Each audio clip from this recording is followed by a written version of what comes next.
Brought to you by Agilus Diagnostics.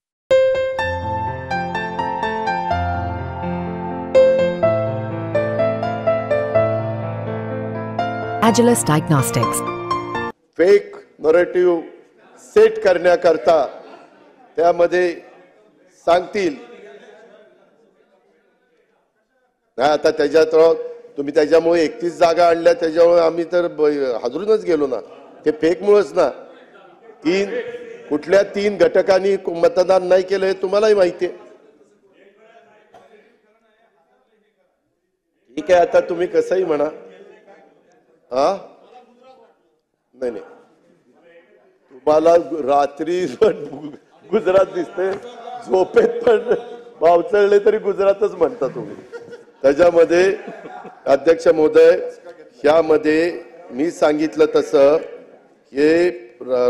त्यातून रोजगार मोठ्या प्रमाणावर निर्माण होतो उत्पादनात वाढ होते अर्थव्यवस्थेला चालना मिळते मी आपल्याला सगळ्यांना सांगू इच्छितो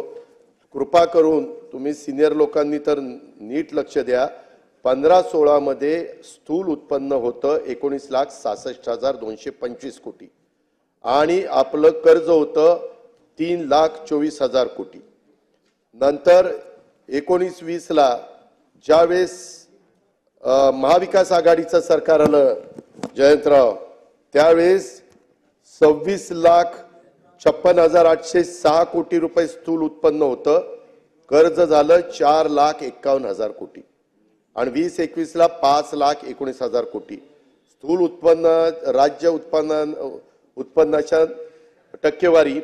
ही 16, 17, 18, 19 अशाच पद्धतीने नेहमी चाललेली आहे आता जरी आपलं कर्ज 7,82,991 कोटी दिसत असलं तरी आपलं स्थूल उत्पन्न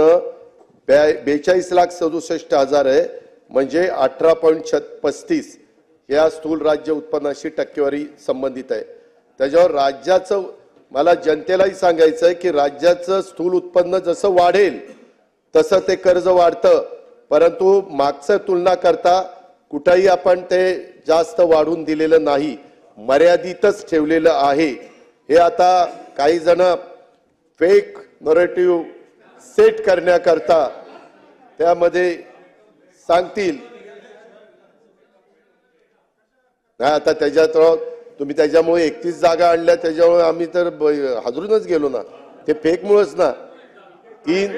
कुठल्या तीन घटकांनी मतदान नाही केलं हे तुम्हालाही माहिती आहे ठीक आहे आता तुम्ही कसंही म्हणा